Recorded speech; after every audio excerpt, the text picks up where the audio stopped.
ఆనంద్ సాయి కృష్ణ గారు, స్పిరిచువల్ జర్నీలో ఉన్న వాళ్ళు చాలా మంది నాన్ వెజ్ అనేది ముట్టరు. కొంతమంది ఏంటంటే నాన్ వెజ్ లేనిదే డే గడవదని చెప్తూ ఉంటారు. నాన్ వెజ్ తినకుండా ఉండేది నిజంగా మన లైఫ్లో ఏంటి, ఏం మార్పులు తీసుకొస్తుంది? ఎస్పెషల్లీ స్పిరిచువల్ జర్నీ స్టార్ట్ చేసిన వాళ్ళు ఎందుకు నాన్ వెజ్ తినరు? నాన్ వెజ్ ఎందుకు తినరంటే, ఇప్పుడు చూడండి, వాళ్ళు చూసే ప్రతి దాన్ని సాక్ష్యభూతంగా చూసేటప్పుడు, ఇప్పుడు జంతువులో ప్రాణం ఉంటుంది, మనిషిలోనో ప్రాణం ఉంటుంది.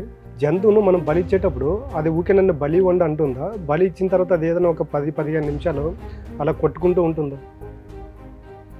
ఆ తల తీసేసినప్పుడు ఒకసారి దాన్ని చూడండి, మీరు బాగా ఈసారి అబ్జర్వ్ చేయండి.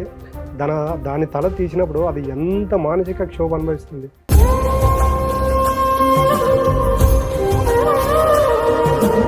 అది మనం తెలుసుకోవాలండి. ఇప్పుడు మన ఇంట్లో ఎవరికైనా చిన్న హెల్త్ ప్రాబ్లం వస్తేనే మనం హాస్పిటల్కి పరిగెత్తుతున్నాం, ఆ నొప్పిని భరించలేక. అలాంటిది మళ్ళీ ఆ జంతువుని బలిచ్చేటప్పుడు అది మనకు ఆహారంగా ఉపయోగపడుతుంది అనేది మూర్ఖత్వం అండి. నీకు ఏ దాంట్లో కూడా భగవంతుడు నాకు నాన్ వెజ్ పెట్టండి అని ఎక్కర్లేదు. మీరు బైబిల్, ఖురాన్, భగవద్గీత ఏదైనా తీసుకోండి, దాంట్లో ఎక్కడైనా నాకు మాంసం పెట్టండి అని ఉందంటే దాన్ని తీసుకొచ్చి నాకు చూపండి, నేను ఆ రోజు యాక్సెప్ట్ చేస్తాను ఆ వర్డ్ నుండి. ఎక్కడ లేదండి. ఇప్పుడు మరి అలాంటప్పుడు ఇప్పుడు దీక్ష చేస్తున్నారు 41 రోజులని, మరి ఈ 41 రోజులు మీరు మాంసం తినండి. మాంసం ఎందుకు తినట్లేదు? నిష్ఠతో పూజ ఎందుకు చేస్తున్నారు? ఇప్పుడు మీ 41 డేస్ క్లాసెస్లో కూడా మీరు నాన్ వెజ్ ముట్టద్దని చెప్తారా? 100% అండి. వాళ్ళు మా క్లాసులకు వస్తారని, లేకపోతే లేదు. మీరు 41 రోజుల తర్వాత మేము 41 రోజులు ఎందుకు మానమని చెప్తున్నామంటే, ఈ 41 రోజులు నువ్వు ఏదైతే ప్యూర్గా ఉంటావో నీకు రిజల్ట్ స్టార్ట్ అవుతుంది. 41 రోజుల తర్వాత వీళ్ళకి ఎలాగుంటుందంటే, ఈ 41 రోజులు నేను నిష్ఠతో సాధన చేయబట్టి నాకు రిజల్ట్ వచ్చింది కదా, తర్వాత మీ ఇష్టం అని చెప్పేస్తాం. అలా చెప్పడం వల్ల ఏమవుతుందంటే 41 రోజుల తర్వాత వీళ్ళకి ఎంతో కొంత రిజల్ట్ అనేది స్టార్ట్ అయి ఉంటుంది. దాన్ని కంటిన్యూ చేయడం వల్ల ఈ ప్రాబ్లం నుంచి బయటపడతాం వాళ్ళకి తెలుస్తుంది. చాలా మంది నాన్ వెజ్ మానేసిన వాళ్ళు కూడా ఉన్నారండి.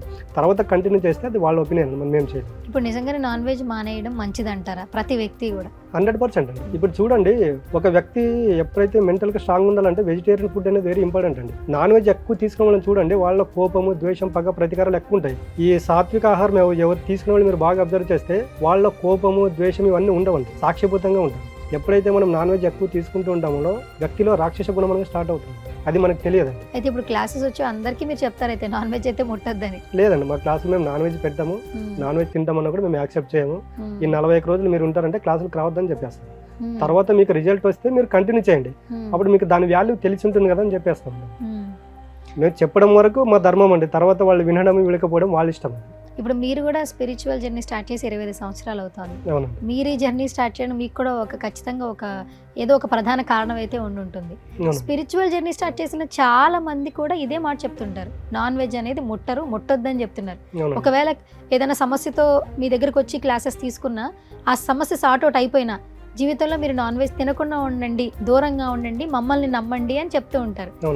ఇది ఎక్కువగా వింటూ ఉంటాం. ఇది నిజంగా బిలీవ్ చేయొచ్చు? బిలీవ్ చేయొచ్చండి. ఇప్పుడు చాలా మంది, ఇప్పుడు మీరు బాగా అబ్జర్వ్ చేస్తే కొంతమంది సెలబ్రిటీస్ ఉన్నారు, వాళ్ళు ఓపెన్ గా చెప్తున్నారు నేను వెజిటేరియన్ అని. వేగన్ అని కూడా చెప్తున్నారు. అంటే నాన్ వెజ్ తిన్న వాళ్ళు కూడా వేగన్ వెళ్ళిపోతున్నారు, నాన్ వెజ్ తినట్లేదు. ఎందుకంటే వాళ్ళకి అర్థమైందంటే నాన్ వెజ్ అంటే ఏంటి, వెజిటేరియన్ అంటే ఏంటి, మనము మెంటల్గా, ఫిజికల్గా హెల్తీగా ఉండాలంటే నాన్ వెజ్ యొక్క ఇంపార్టెంట్ ఎంత, వెజిటేరియన్ యొక్క ఇంపార్టెంట్ కూడా అంతే అని వాళ్ళు క్లియర్గా తెలుసుకున్నప్పుడు ఏమవుతుందంటే, నాన్ వెజ్ని చాలా మంది సెలబ్రిటీలు కూడా ఇప్పుడు పక్కన పెట్టేశారు, వెజిటేరియన్గా మారుతున్నారు. రీసెంట్గా ఒకటి ఆంధ్ర తాలూకా కింగ్ అని ఒకటి ఏదో మూవీ వచ్చిందండి, దాంట్లో ఉపేంద్ర గారు ఉన్నారు. ఆయన ప్యూర్ వెజిటేరియన్. ఆయన ఒకటి వీడియో ఉంది, ఆయన వెజిటేరియన్ గురించి చెప్తారు, ఒకసారి వినండి. ఎందుకంటే వాళ్ళు మనమైతే ఏదో చెప్తున్నాం, ఇప్పుడు నేను ఏదో స్పిరిచువల్గా ఉన్నాను కాబట్టి, నేను ఏదో కొంచెం తెలుసు కాబట్టి నాన్ వెజ్ గురించి మానేయండి అంటే దానికి లెక్క ఉంటుంది. ఇప్పుడు ఆయన చెబుతున్నాడు నాన్ వెజ్ తినొద్దంటే అది మీ పైన ఎంత ప్రభావం చూపుతుంది అన్నప్పుడు, ఆ సెలబ్రిటీ చెప్తున్నాడు అంటే ఆయన పాటిస్తున్నట్టే అర్థం కదండి. ఒకసారి సెలబ్రిటీలు ఎవరెవరు చెప్తున్నారో ఒకసారి వినండి, అది మీరు నమ్మితే మానేయండి, నమ్మలేకపోతే కంటిన్యూ చేయండి. అండ్ మెయిన్గా మీరు క్లాసెస్లో ఆన్లైన్ క్లాసెస్ అలాగే ఆఫ్లైన్ క్లాసెస్ కండక్ట్ చేస్తూ ఉంటారు.